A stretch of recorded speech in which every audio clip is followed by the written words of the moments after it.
Olá, você que está se preparando para o concurso da Assembleia Legislativa para a Polícia do Senado. Pessoal, eu sou o professor André Carneiro e vamos trabalhar juntos conhecimentos gerais. Diversos tópicos de conhecimentos gerais e atualidades, nós vamos estar trabalhando com você rumo à sua preparação. E um dos primeiros assuntos, como se trata de uma polícia legislativa, que nós trazemos para vocês e que vem sendo contemplado de forma rotineira nas provas de conhecimentos gerais do Brasil todo, e principalmente naqueles que se referem a causas, aos pontos policiais, vem a ser a questão de violência e processo urbanístico. E a respeito disso, no material de vocês tem o seguinte: violência e processo urbanístico. A primeira coisa que você deve ter em mente ao abordar as questões vem a ser perceber que existe uma relação entre a violência e os processos urbanísticos. André, em que sentido? Na seguinte forma: a questão da forma como a cidade cresce, a questão da forma como a cidade vem se desenvolvendo, isso vem afetar as questões ligadas à violência e à segurança pública. É bem verdade que afeta outros pontos, a questão da mobilidade urbana, a questão da educação, a questão da saúde pública, mas a segurança pública ela é um ponto extremamente sensível à medida que uma cidade cresce de forma desordenada. Sendo assim, eu gostaria que você percebesse um detalhe. À medida que uma cidade cresce de forma desordenada, que ela possui um desenvolvimento urbanístico confuso ou, como você queira, conflituoso, existe uma forte tendência para que questões ligadas à violência, elas se tornem cada vez mais presentes. Considerando que boa parte das grandes cidades não existe um plano de gestão em relação ao seu crescimento, à sua expansão, nós temos hoje no Brasil cidades que vão crescendo e a violência vem aumentando de forma significativa. É bem verdade que esse não é o único fator, mas esse vem a ser um fator muito importante dentro desta dinâmica. Ora, quando você vê uma cidade crescendo de forma aleatória, sem que o Estado se torne um elemento de condução deste processo, você vai ver áreas surgindo, muitas vezes praticamente do nada, onde o Estado não se faz presente.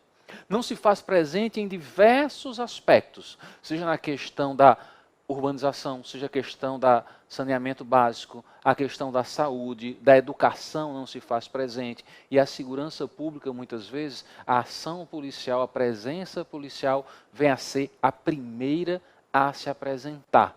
E muitas vezes de uma forma combativa, para conter a questão da criminalidade que muitas vezes surge em determinados locais. Ora, é bem verdade também, você tem que perceber que essa questão do crescimento da cidade afeta, por exemplo, questões do meio ambiente. E ligue-se num detalhe, sustentabilidade vem ser algo muito abordado nas provas de conhecimentos gerais, principalmente nos últimos anos. A questão da violência e o processo urbanístico, é importante que você também perceba que a grande maioria dos processos urbanísticos no Brasil, eles são confusos e marcados por inseguridade. A população que ocupa determinadas áreas, muitas vezes ela sofre com o risco de desabamento de uma barreira, com a questão das cheias do rio, e isso vem fazer com que aquele que ocupa, ele venha a ser vitimado muitas vezes por tragédias ou por uma questão de não receber a devida atenção ou assistência do Estado. Dentre as principais vítimas da violência urbana, e aí tendo como referência o Atlas da Violência 2019, os indicadores que são apresentados pelos governos do Estado, dentre as principais vítimas da violência que nós temos no Brasil, nós temos um grupo específico.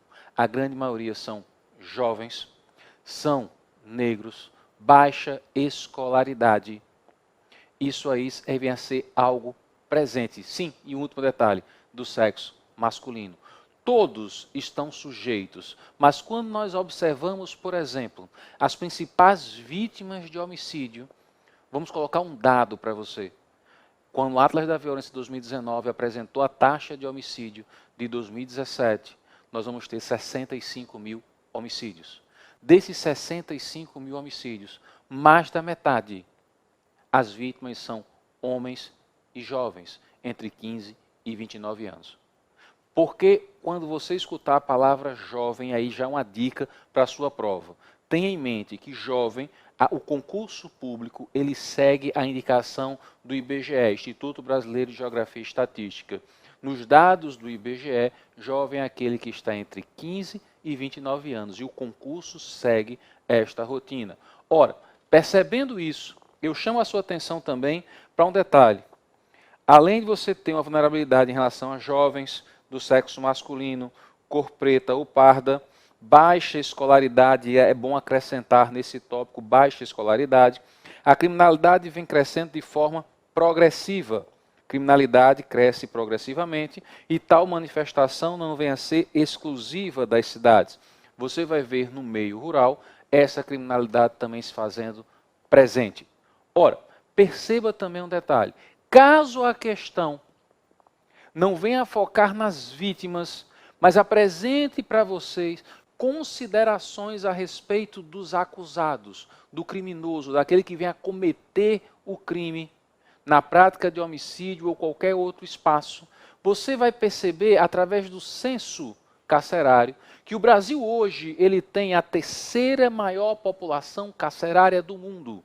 Quando eu vinha ministrar aula e falava nesse assunto no ano 2016, eu falava que vinha a ser a quarta maior população carcerária. Hoje, já desde 2017 para 2018, quando eu venho a falar nesse tópico, eu digo a terceira maior população carcerária do mundo. E um detalhe, quem são os principais grupos de encarcerados no Brasil? Você vai ter jovens, nesse caso 18 a 29 anos, para questão de ser maior de idade, negros ou pardos, baixa escolaridade. Ou seja, você tem um espectro humano na criminalidade em relação às vítimas, mas também em relação àqueles que são os acusados. Ora, um detalhe, 59,1% do total de óbitos de homens entre 15 e 19 anos de idade são ocasionados por homicídios. Pois bem, a cada 100 homens que vêm a falecer no Brasil, 59 deles são vítimas de homicídios. Um outro detalhe, entre os jovens, entre 15 e 29 anos, a cada 100 óbitos do sexo feminino, morreram 396 homens.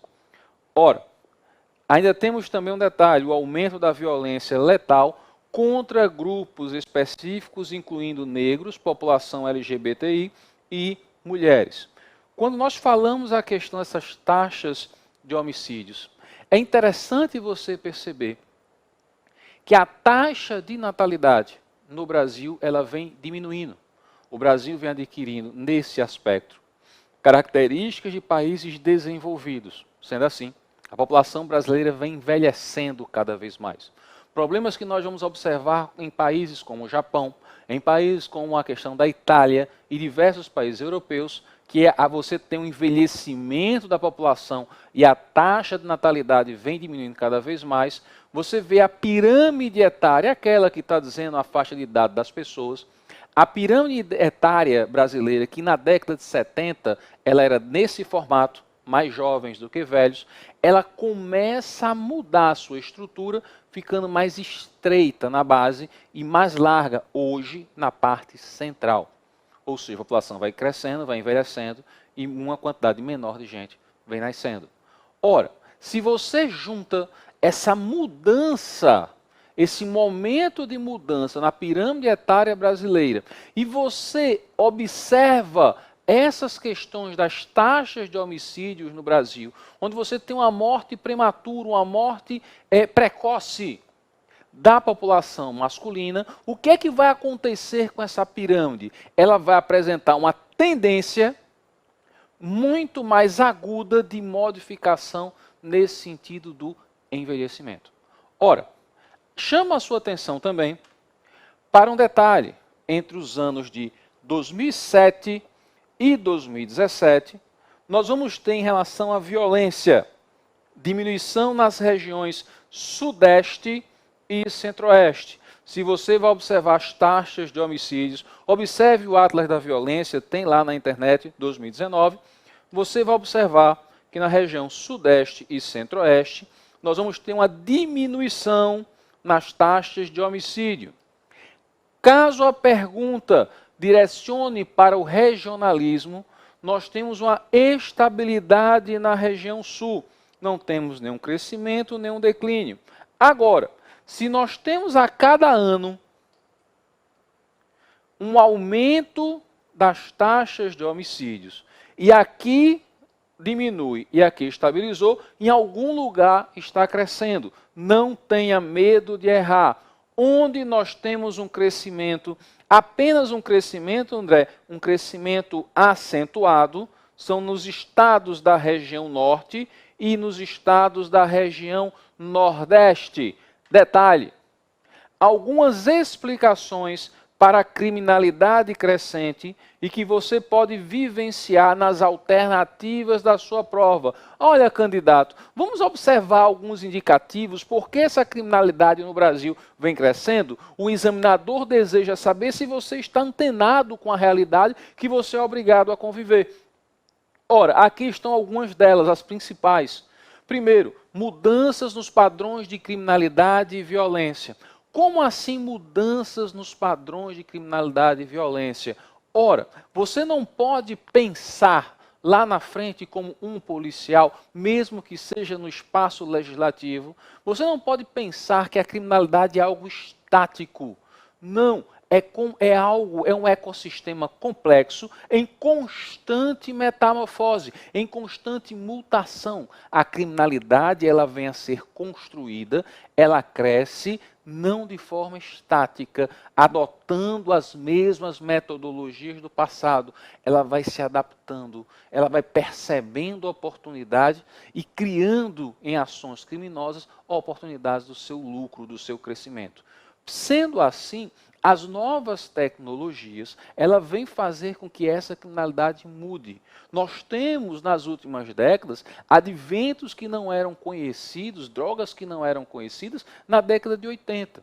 Por exemplo, não era popular nos anos 80 a questão do crack.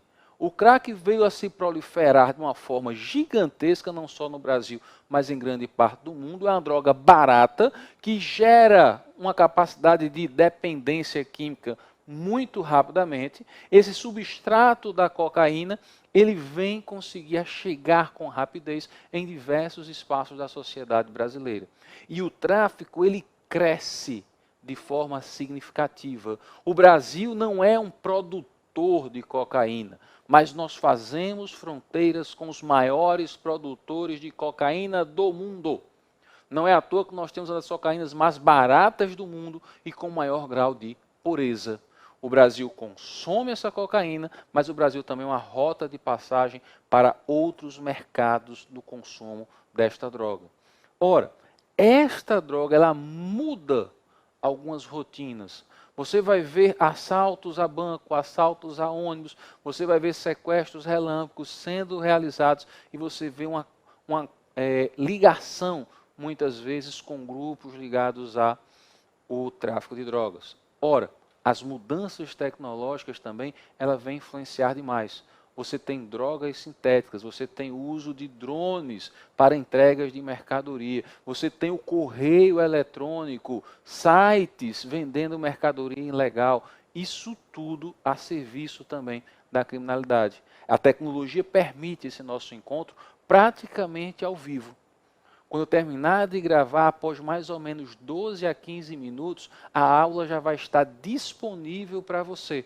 Vai ser feita a revisão e vai ver se a aula está em ordem e vai ser encaminhada para você. Ora, perceba, a tecnologia, ela contribui também para essas mudanças. E essas mudanças dificultam muitas vezes o combate. Dificulta o combate porque o agente público precisa perceber o que está acontecendo para buscar formas de combatê-lo. Um segundo ponto. Algo muito batido na imprensa brasileira e em vários debates. A crise no sistema criminal. Nesse ponto, o que é que você observa aparecendo com a maior constância nas provas? A questão do sistema carcerário. Nós vivemos um momento de superlotação dos estabelecimentos prisionais. E isso aí também, além dessa superlotação, você não vê a questão das rotinas prisionais ligadas a um processo de ressocialização. São estruturas que estão se retroalimentando e muitas vezes vêm ajudar no sistema de cooptação de integrantes para grupos organizados. Ora, essa questão da lentidão também da justiça brasileira, isso contribui muitas vezes para a impunidade e para uma sensação de impunidade em diversos espaços.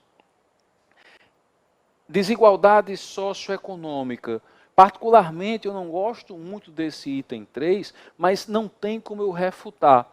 A desigualdade socioeconômica aguda, essa segregação urbana, onde determinadas áreas elas não possuem possibilidades de acesso aos benefícios de emprego, saúde, educação. Isso vem a contribuir. Lembre-se que um detalhe, o crime organizado, ele busca os espaços vazios. Ele tem uma tendência maior no aumento da sua instalação, no aumento da sua construção, é capilarizar primeiro nos espaços onde o Estado está ausente. E aí ele começa a criar as suas ramificações, seja isso em qualquer espaço onde ele possa encontrar um ambiente propício. Ora, a segregação urbana é um ponto de atração inicial para grupos de traficantes, muitas vezes. Processo nacional de interiorização do crime. O que é que nós vamos observar? Nós vamos observar, principalmente quando nós temos um crescimento com a estabilidade monetária, muitas cidades elas cresceram de forma significativa. E esse crescimento ele trouxe emprego, ele trouxe novas tecnologias, trouxe benesses para determinados ambientes, condições melhores de vida para muita gente. Mas as cidades que entraram numa espiral de crescimento, elas também ganharam características de cidade grande, não só no espectro positivo, mas também no negativo. Eles herdaram também muitos problemas das grandes cidades, dentre eles uma maior presença do crime dentro da sua estrutura. E quando eu falo a questão do crime, eu não coloco só a questão do tráfico de drogas, eu coloco a questão do contrabando, eu coloco a questão da prostituição aumentando, eu conto a questão do tráfico de órgãos, do tráfico de mulheres e por aí vai. Diversas possibilidades, elas vão começar a se fazer presentes em áreas onde muitas vezes era algo muito discreto. Sendo assim, você tem uma interiorização dessa criminalidade. Ela vai ramificando cada vez mais. Ora, destaco também essa questão da segurança. Segundo o Sistema de Informações sobre Mortalidade do Ministério da Saúde, o CIMS, em 2017, André, por que está apresentando os dados de 2017? Porque quando chegou no segundo semestre de 2019, foi divulgado o Atlas da Violência. Oficialmente, nós tivemos 65.602 homicídios dentro do território brasileiro. Observando o painel do IBGE que projeta a população brasileira, nós temos mais ou menos 31,6 homicídios para cada grupo de 100 mil habitantes. Isso é 30 vezes maior do que países europeus. Isso aí é uma taxa tão grande que muitas vezes países que estão em guerra civil não conseguem alcançar essa taxa. Você é uma massa gigantesca. Nós destacamos agora há pouco para vocês 35.783 jovens com idade entre 15 e 29 anos foram assassinados, segundo dados do IPEA e do Fórum Brasileiro de Segurança Pública. Perceba que você tem, de certa forma, um genocídio ou um extermínio, como você queira, mas algo gritante em relação à juventude, que são as principais vítimas. Mais da metade das vítimas de homicídios dentro desse país, eles estão nessa faixa etária. E eu ainda destaco um detalhe, a esmagadora maioria são homens. Ok? Seguindo. Algo que infelizmente vem acontecendo, e você percebe também isso nos meios de comunicação, mas no cotidiano, uma naturalização do fenômeno. O que antes gerava grande repulsa, de tão corriqueiro, de tão comum, não vem gerando a perplexidade esperada. É como se o homicídio fosse sendo algo tratado de forma natural na sociedade. Infelizmente, aos poucos você percebe que a sociedade vai começando a ficar cada vez mais indiferente. E uma sociedade que se torna indiferente, ela cobra menos ação das autoridades responsáveis pela defesa social, ou como você queira, pela segurança pública. O fenômeno ele vem a ser tão alto, são tantas mortes que aos poucos isso vai se tornar, em determinadas áreas, entra no processo de naturalização. Outra coisa, isso vai gerar implicações na saúde, na dinâmica demográfica da sociedade brasileira e, por conseguinte, no processo de desenvolvimento econômico e social. Perceba que essas taxas altas de homicídios, elas vêm afetar diversos pontos da sociedade brasileira. Por que a questão da saúde? Você tem uma massa humana morrendo, mas imagine que o número de feridos venha a ser algo muito maior, muito maior. Isso gera um gasto, isso tem um custo para o erário público. E esse custo poderia estar sendo revestido para outras coisas, para ações estruturantes de uma sociedade, por exemplo, e que viria a gerar benefícios. Mas o Estado ele precisa se mobilizar para tratar dessa massa de feridos. Isso vem a gerar problemas para a saúde pública e, por conseguinte, como um todo, para o Estado brasileiro. Outra coisa, você vai ter problemas afeta a dinâmica na demografia. Como nós falamos agora há pouco para vocês, a pirâmide etária brasileira, e não é só pela questão da taxa de homicídios, a sociedade vem mudando o seu comportamento, as famílias vêm diminuindo a quantidade de filhos, as pessoas vêm demorando mais para constituir uma família e constituir seu casamento. Isso aí já vem ser algo natural. Vem a ser um dos pontos dessa modernidade, desse mundo tido como moderno. Mas, o que é que você vê? Você vê um agravamento desta mudança graças a essas taxas de homicídios. E o que vem a ser preocupante?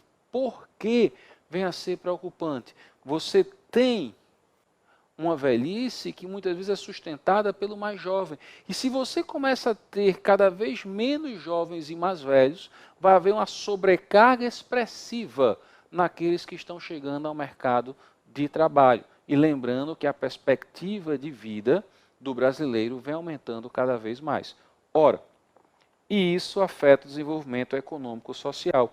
Aqueles que estão sendo mortos era aquele que existia uma perspectiva ou uma expectativa que estivesse produzindo, tendo seus ganhos, mas gerando riquezas para a economia brasileira. É uma massa muito grande que tem sua vida sendo abreviada. Ora,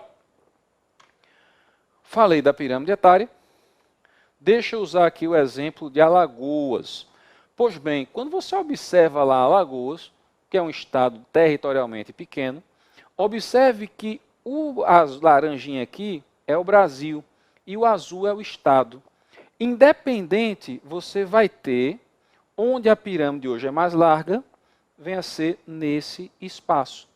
O cenário, sobretudo em um momento em que o país passa pela maior transição demográfica da sua história, rumo ao envelhecimento, o que impõe maior gravidade ao fenômeno, com impactos no desenvolvimento econômico e social. Isso aqui que eu fiz uma marcação para vocês, não é para o estado de Alagoas, não, é para todo o Brasil. Nós temos hoje o país passando pela maior transição demográfica da sua história. Quando você observava a pirâmide etária da década de 60, década de 70, você tinha ela muito mais larga nas idades iniciais e bem mais estreita naqueles que estavam já na velhice. É bem verdade que a forma de vida dos mais velhos, ele veio mudar de forma expressiva. A pessoa que já tem uma certa idade, não estou dizendo que você é velho, você já tem uma certa idade, quando você lembra daqueles mais velhos do seu tempo de meninice, você viu que o camarada com 65, 70 anos, ele já estava lá encostadão em casa, vendo uma TV, raramente você via aquele camarada trabalhando plenamente. Hoje, você tem algo inédito na sociedade mundial. Você vai ter praticamente, em determinados espaços, 5 gerações trabalhando. Você pode chegar a um determinado ambiente, você tem um cara de 80 anos trabalhando. Você vai ver o cara lá de 60, de 50, 40, 30, 20 e o estagiário, que está lá, o menor aprendiz de 15, 16 anos. Isso aí veio se tornar algo presente hoje na sociedade, não só no Brasil, mas em diversos espaços. Pessoal, quando você pensar a questão de segurança pública, quando você pensar a questão da violência, quando você pensar os processos de encarceramento dentro do Brasil, que são assuntos bem comuns em provas de conhecimentos gerais, hoje, nos últimos anos, nos concursos públicos e principalmente nos concursos ligados à polícia, eu gostaria que você pensasse em alguns pontos que vão ajudar, gatilhos de memórias que vão ajudar você na resolução da sua prova. Tenha em mente que é uma tendência muito forte a associar essa questão da violência ao processo urbanístico. Uma cidade que cresce de forma desordenada, ela tem uma tendência a um agravamento das situações de violência e principalmente o aumento da criminalidade e das taxas de homicídios. Quando você pensar as taxas de homicídios, nós temos uma taxa altíssima.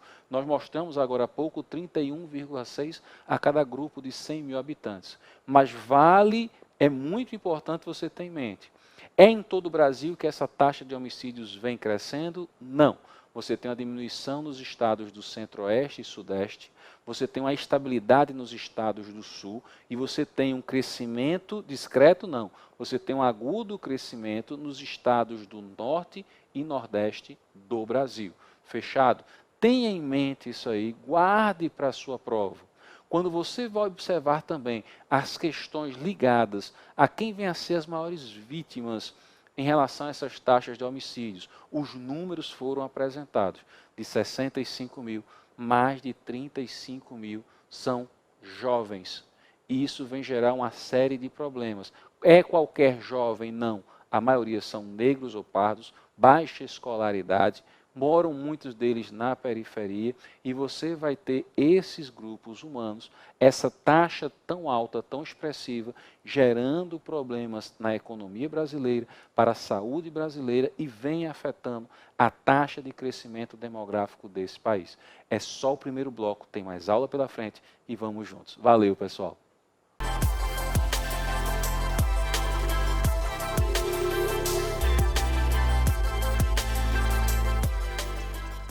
Olá, galera, voltamos rapidinho para mais um bloco. Pessoal, estamos falando agora há pouco sobre a questão de violência, processo urbanístico, segurança, e eu gostaria de chamar a atenção de vocês para um detalhe só para a gente fechar esse ponto. Quando você observa o Atlas da Violência 2019, você vai ter o seguinte questão. Em 2017, o Brasil alcançou a marca histórica, nós destacamos esse número agora há pouco, de 65.602 homicídios. Segundo informações do Atlas da Violência, isso equivale a uma taxa de 31,6, que vem a ser 31 vezes a taxa que nós encontramos na Europa. Se você pegar um bloco maior no espaço de tempo, eu chamo a sua atenção que apenas nos últimos 11 anos, pasmem, 619 mil pessoas perderam suas vidas devido à violência intencional no Brasil. Foram vítimas de homicídios. Hoje, no Brasil, você tem mais mortes por homicídios do que, por exemplo, acidente de carro nesse país. Ou seja, é uma situação preocupante, se você não quiser usar o termo caótico. É uma situação muito preocupante e que isso vem repercutindo nas provas, porque é algo que, minimamente, alguém que vai fazer uma prova de conhecimentos gerais tenha que ter uma noção e por isso está aparecendo tanto em provas de concurso. Chama a sua atenção também que esses dados que eu apresentei, ele traz uma confirmação da tendência histórica de agravamento do quadro de homicídios no Brasil. Se você vai observar de 2007 até 2017, você tem uma rotina de crescimento nas taxas de homicídios, sempre crescendo. Qualquer alternativa colocando em relação ao Brasil como um todo um declínio, isso aí vem a ser falso. Taxas de homicídios por grupos de 100 mil habitantes. Aqui eu destaco para vocês os piores cenários. Perceba que eu trago aqui os 7 estados do Brasil que apareceram no Atlas da Violência como os mais violentos. Tenha em mente, e eu coloquei, e para você não esquecer, eu coloquei do lado a média nacional de 31,6, mas tem alguns estados onde essa taxa vem a ser muito maior, praticamente o dobro em alguns deles. Qual vem a ser o estado com o pior cenário? O Rio Grande do Norte, com 62,8 homicídios para cada grupo de 100 mil habitantes. Logo em seguida, o Acre, depois o Ceará, e o Ceará já era esperado que nesse ano 2017, pegando o ano 2017, tivesse um aumento. Lembre-se que foi nesse ano teve vários problemas com a questão prisional, tal, e por aí vai. Sergipe, 57,4%, Pernambuco, 57,2%, o Pará, 54,7% e Alagoas, 53,7%. O que eu gostaria que não fosse esquecido, geralmente esses pontos são colocados em panorâmica, abordando uma região. Perceba Nordeste, Norte, Nordeste, Nordeste, Nordeste, Norte, Nordeste. Nenhum dos 7 estados, eles são do eixo Sudeste, Sul, Centro-Oeste. Sempre na região Norte e Nordeste. Outra coisa, vamos observar os melhores cenários, as menores taxas de homicídios por habitante, para cada grupo de 100 mil habitantes. Novamente, isso já vem há alguns anos, a menor taxa de homicídios nós encontramos no estado de São Paulo, 10,3%, Santa Catarina, 15,2%, o Distrito Federal, 20,1%. E para você que vai trabalhar no Distrito Federal, eu chamo a sua atenção um detalhe. Eles conseguiram, o Distrito Federal conseguiu, num comparativo com o Atlas da Violência 2018, uma redução significativa, porque as taxas no Distrito Federal vinham a ser em torno de 24%. Ora, uma redução de 4 pontos percentuais vem a ser algo muito significativo. Eles têm lá um programa de pacto pela vida e de monitoramento dos índices, fiscalização dos chamados pontos quentes, onde tem a maior quantidade de violência, e isso vem trazendo alguns resultados. Existe uma expectativa que aqui no Atlas da Violência 2020, o Distrito Federal esteja entre os 3 estados com o melhor cenário. Minas Gerais ainda vem se mantendo em 4º lugar, entre os melhores, com 20,4%. Por que ainda? Porque existe uma redução de investimentos que já vem de alguns anos e isso pode gerar alguma repercussão. O Mato Grosso do Sul, tem uma característica interessante. O Mato Grosso do Sul sofre bastante pela questão das fronteiras. Ele tem uma fronteira seca com o Paraguai que vem ser muito usado por grupos de traficantes, não só de drogas, mas de cigarro e de armas. E isso faz que venha a ter disputas locais de grupos criminosos. E esse vem a repercutir na violência, na questão da violência dentro do Estado. Ou seja, as ações das polícias aí, civil, militar e da Polícia Federal na região vem a ser muito contundente para conseguir manter essa taxa de homicídios ainda como uma das melhores do Brasil. A taxa é boa, 24 para cada grupo de 100 mil habitantes? Obviamente que não. Nos indicadores da ONU, essas taxas devem ser abaixo de 10. E você aqui não tem nenhum estado brasileiro hoje alcançando esses índices da ONU. Beleza, seguindo. E você tem logo em seguida o Paraná. Quando apresentarem para vocês os melhores cenários, eu chamo a sua atenção. Sudeste, Sul, você vai ter Centro-Oeste, Sudeste, Centro-Oeste e o Sul do Brasil. Nenhum deles você tem um estado do Nordeste ou do Norte do Brasil, ok? Isso aí já serve para reforçar aquilo que apresentamos para vocês agora há pouco. Taxas de homicídios por 100 mil habitantes, e eu destaco para vocês as capitais. Aqui os piores cenários. Fortaleza, 87,9, ou seja, 87 mortos, quase 88 mortos a cada grupo de 100 mil habitantes. Isso é só questão de vítima de homicídio. Rio Branco, 85,3, Belém, 74,3, Natal, 73,4, Salvador, 63,5 e Maceió, 60,2. São taxas de homicídios bem expressivas e aqui eu trago para vocês as seis capitais com as maiores taxas de homicídios do Brasil, ok? Detalhe, considerando-se apenas os jovens do sexo masculino, os 3 estados com as maiores taxas foram. Aqui, pessoal, é só considerando, certo? Sexo masculino até a idade de 29 anos, ok? 29 anos. Se a gente for considerar homem até 29 anos, as maiores taxas de homicídios, aí vem pipocar, Rio Grande do Norte, 281 mortes a cada 100 mil jovens homens. No Ceará, 262, em Pernambuco, 255,4. As menores taxas são observadas onde? Em São Paulo.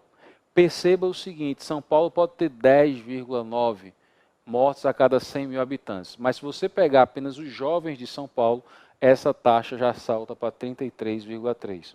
Santa Catarina, 53,6, e eu chamo a sua atenção que Santa Catarina vem fazendo um trabalho de investimento expressivo no campo da segurança pública, não é só investimento em tecnologia, vem fazendo um trabalho expressivo no sentido de capacitação do seu efetivo. E isso, se nós formos analisarmos em relação ao que vem sendo feito em outros estados, vai ser muito grande. Tem gente assinalada de Santa Catarina, não sei se é policial, mas pode dizer, caramba, André não está investindo nessas coisas. Mas se você tem que ter em vista em relação aos outros estados, mesmo num cenário de crise econômica que nós tivemos alguns anos atrás, e uma lenta recuperação econômica no momento, você vê esse estado investindo bastante em segurança pública. Ora, Mato Grosso do Sul, 72,3, e aqui você tem as menores taxas.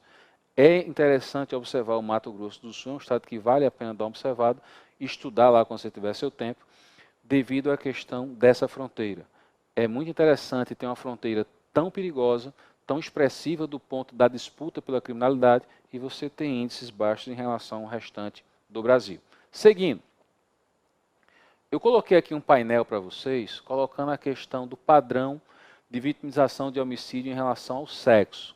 Quando você vai observar aqui estão os dados da base de empilhamento de microdados 2007-2017, do sistema SIM, e aí você vai ter as vítimas, 91,8 homens, a cada grupo de 100 você vai ter 8 mulheres, e você tem 0,1 ignorado.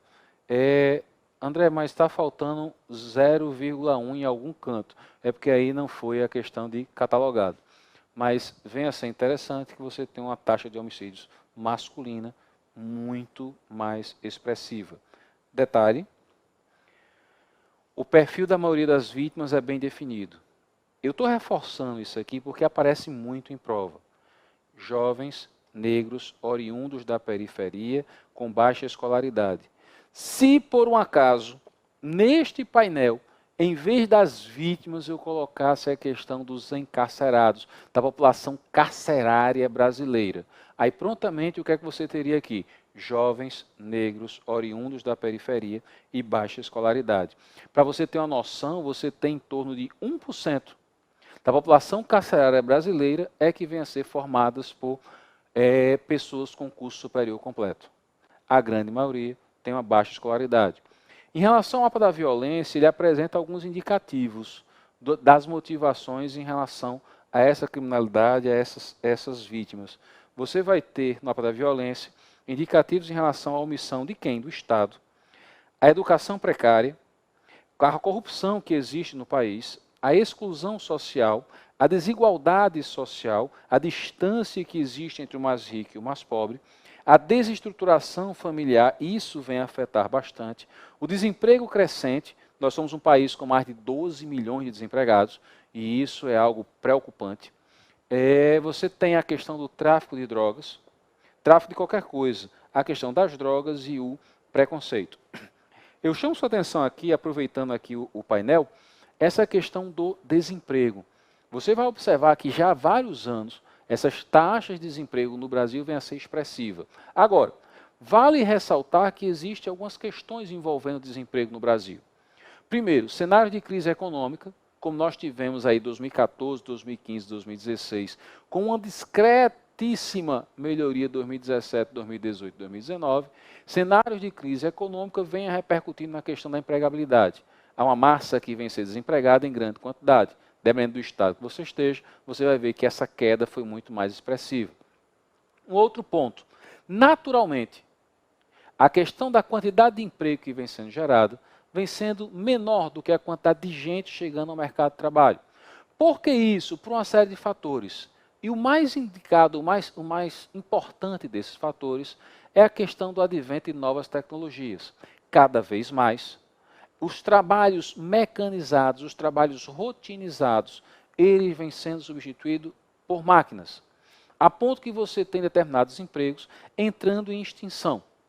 Se você é alguém da década de 70, pode ser que você tenha visto um telepsista, e aí muita gente da década de 90 tem nem ideia o que seja isso. Um telepsista era aquele que era um operador de telégrafo que trabalhava nos Correios. Ele praticamente deixou de existir. Eu estou dizendo praticamente porque eu acredito que já deixou de existir, mas pode ser que tenha algum, em algum canto, e você encontre. Agora, bem mais recente, dependendo da cidade que você esteja, você não encontra mais a figura do cobrador de ônibus. Ele se tornou alguém desnecessário, uma profissão que entrou em extinção. Se você tiver filho pequeno, quando entrar no ônibus e ver um cobrador, chega assim para o filho e diga, olha filho, essa profissão não vai mais existir. Porque o investimento em tecnologia se tornou desnecessário a figura da pessoa passando troco.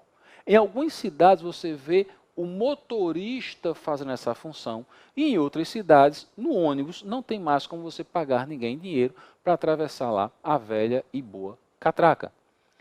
Muitas das profissões de 2030, e nós já estamos perto de 2030, daqui a 10 anos, 11 anos, não surgiram ainda. São empregos que ainda não foram inventados. Quem há 20 anos atrás ia imaginar que existia a profissão de influenciador digital? Hoje ela já existe e tem muita gente faturando com isso. Ora, essa questão do emprego, ele vai diminuindo principalmente aquele emprego rotinizado, aquele emprego braçal, aquele emprego que trabalha com rotinas. Vem surgindo novos empregos, sim, mas uma quantidade menor e exigindo um grau de qualificação muito maior, que muitas vezes não é todo mundo que consegue construir ao longo da sua carreira. Essa questão do desemprego vem crescendo em todo o mundo. Você vê problemas nos países europeus, por exemplo. Muito da xenofobia que vem ganhando força nesses países europeus, de ojeriza o elemento estrangeiro, vem a ser pela questão da dificuldade em conseguir emprego. Muita gente associando a questão da dificuldade de emprego em relação ao estrangeiro que chega e vem a ocupar o seu espaço. Não é bem assim que a coisa está acontecendo, mas essa vem a ser a percepção. Seguindo. Grupos criminosos. Gente, crime violento, um dos agentes incentivadores de tais crimes, tem no tráfico de drogas um dos agentes que predispõe à incidência de homicídios. Ora, quando você observa o tráfico de drogas, quando ele está instalado em determinada área, você tem, logicamente é um crime, mas do ponto de vista da administração, é uma empresa que consegue entregar o produto rapidamente, que consegue levar o produto a qualquer lugar e a qualquer hora para aquele que tem interesse e esteja disposto a adquirir. E ele tem um sistema de entrega com uma habilidade, com uma velocidade gigantesca.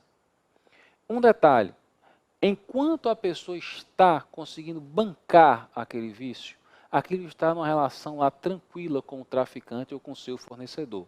No momento que ele começa a se endividar, no momento que ele começa a dever cada vez mais, a cobrança vem a ser muitas vezes coercitiva.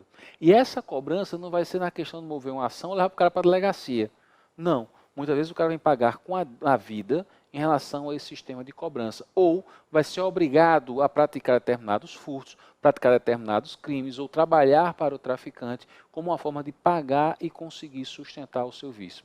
A família onde o vício ele chega, principalmente do crack, muitas vezes ela vem desabar, porque tudo na casa começa a desaparecer. Primeiro o dinheiro, depois qualquer coisa que tenha valor.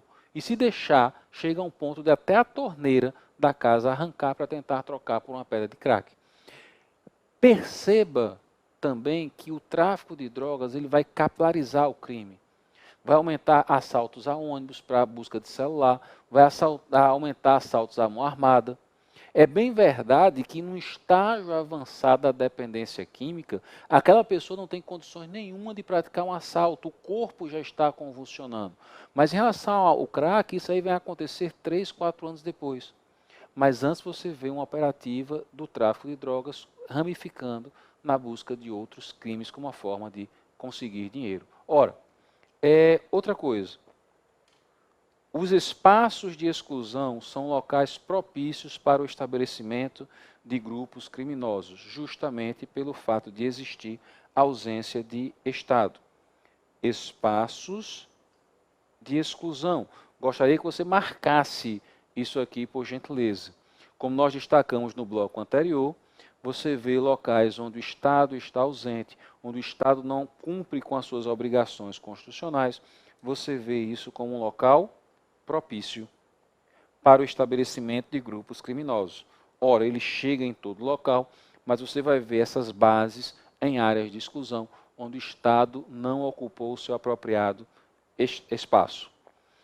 Eu gosto dessa imagem porque ela ajuda a você a refletir a respeito de por que é tão difícil combater o crime organizado, não só no Brasil, mas em qualquer lugar onde ele esteja instalado.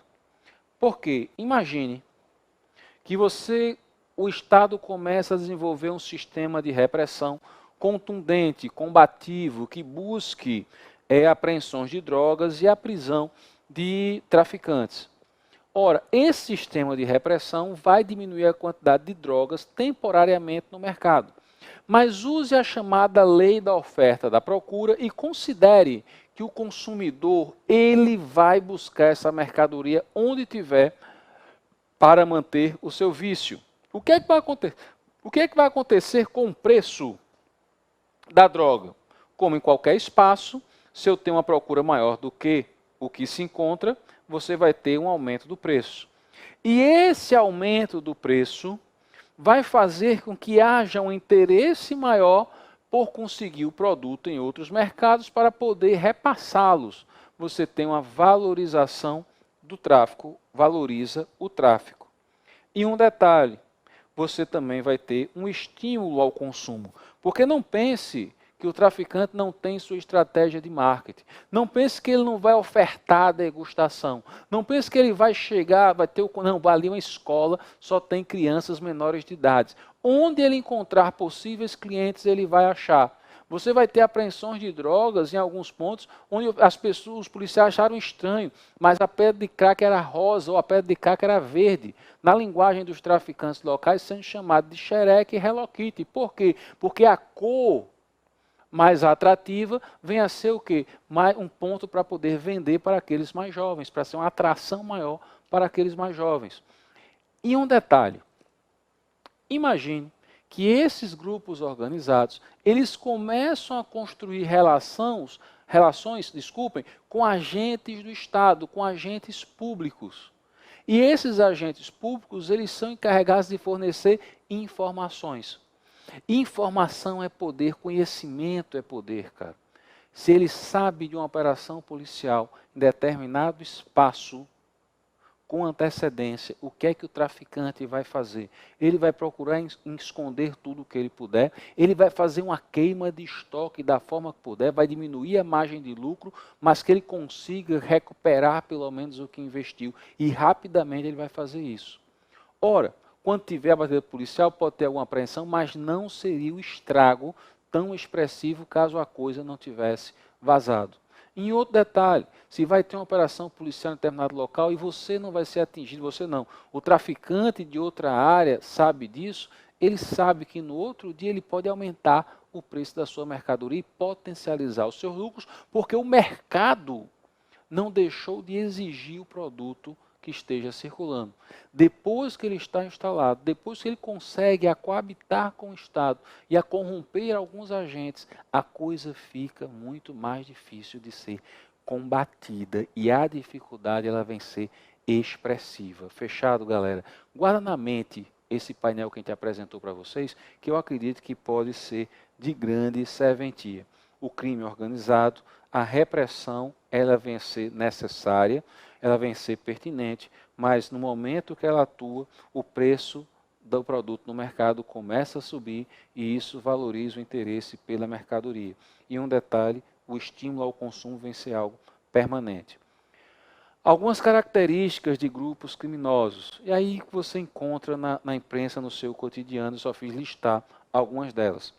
Práticas de atividades ilícitas, atividades clandestinas, hierarquia organizacional, isso é muito bem estruturado. Você tem desde o aviãozinho, tem o foguete, tem o chefe da boca, tem aquele que faz a segurança, faz a vigilância, e existem diversas camadas de importância dentro dessa hierarquia. Previsão de lucro, ninguém está fazendo filantropia e o lucro vem a ser muito alto. Divisão do trabalho, os extratos que eu cheguei a listar para vocês agora há pouco, é um trabalho que vem a ser, é como se fosse uma fábrica. O uso da violência, seja ela formal ou seja ela implícita nas ações, ela vai estar presente. A lei do silêncio também vem imperar nessas áreas. Simbiose com o Estado, grandes grupos organizados, grandes grupos de traficantes instalados em determinadas áreas do Brasil. Fique certo, ele tem algumas relações com agentes públicos ligados ao Estado. Informação vem a ser algo necessário, infelizmente. Mercadorias ilícitas, e aí não só a droga, mas o cigarro, por exemplo. O Paraguai, ele não fabrica, não produz o fumo, não fabrica os filtros, mas é um dos maiores produtores de cigarro do mundo. O cigarro paraguaio é traficado para o Brasil, mais de 65 bilhões de cigarros vêm para o Brasil. Estima-se que em relação ao tráfico de mercadorias do Paraguai para o Brasil, chega a representar algo próximo de 50% do PIB paraguaio. Se essa fronteira for fechada, o Estado do outro lado vai falir. Agora há pouco, 20 policiais no Paraguai foram presos ligados a um traficante de armas brasileiros, que foi entregue às autoridades brasileiras. Isso aí existe um mercado significativo e muitas cidades fronteiriças, a economia circula em torno disso. Ora, planejamento empresarial, quando eu chego para vocês e falo da questão da estratégia de entrega da mercadoria em qualquer local, qualquer horário, isso tem relação com o planejamento. E é um planejamento que você observa no espaço da administração. Uso da intimidação, isso é algo permanente, por isso, muitas vezes, determinadas áreas onde o tráfico está instalado, é tão difícil conseguir informações colaborativas para as ações policiais. Venda de serviços ilícitos, relação clientelista, presença da lei do silêncio, eu volto a destacar, é difícil conseguir a colaboração da sociedade porque ele sabe que o policial ele está de passagem e o traficante ele é algo permanente. Por isso ele resolve ficar em silêncio e apostar ou torcer para que a polícia em algum momento venha coibir aquele cidadão. Monopólio da violência. Escuta-se falar em determinados ambientes, não, nessa área aqui não tem assalto porque o traficante não deixa. Isso é horrível. Isso é horrível para o Estado, de onde for, para qualquer localidade. Porque quem deve ser o garantidor não é o traficante. E outra coisa, ele não está garantindo nada. É uma aparente segurança. Quem deve ser o garantidor é o Estado e não terceiros. Controle territorial. E aí, como nós temos diversos grupos de traficantes, diversos grupos organizados no Brasil, você vê áreas de domínio territorial de um grupo ou de outro. Quando isso aqui vem a estabilizar, o que é que nós temos? Guerras de facções, guerras entre grupos organizados, e essas áreas de domínios, quando disputadas, vêm a gerar cenas expressivas de violência urbana. Galera, a busca do poder estatal por parte das organizações criminosas é apontada como uma das características das ações de grupos criminosos. Um determinado estado brasileiro, quando eu estou gravando essa aula, tem 4 ex-governadores presos. Isso que é um concurso um dia desse, o Rio de Janeiro. Você tem lá o Pezão, você tem lá o Cabral, você tem o Antônio Garotinho, você tem Rosinha Garotinho, 4 ex-governadores. Pelo menos no dia que eu estou gravando essa aula, nos últimos dias do mês de outubro. Ora, o último dia do mês de outubro. Veja o seguinte, quando você tem uma estrutura criminosa que consegue chegar na alta cúpula do Poder Executivo, em diversos espaços do Poder Legislativo, significa que o aparelho do Estado ele foi altamente contaminado. Vou usar outra expressão, ele foi comprometido. Isso vai dificultar as ações daqueles homens de bens que vêm a ser uma quantidade grande, vem a dificultar a ação, gente, porque a informação precisa de um sigilo para ser construído determinadas operações.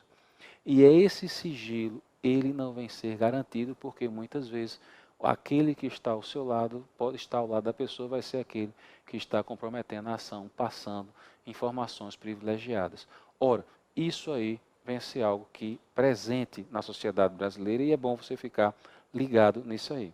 Um outro ponto, nesse sentido, quanto mais um grupo criminoso conquista atores no Estado que facilitam suas atividades criminosas e, por consequência, lhe dão apoio, mais poder ele conquista. Vamos ver aqui o que é que tem pela frente. Pessoal, o cronômetro já piscou, daqui a pouco a gente entra no outro assunto, fechando esse bloco e a gente volta já. Valeu!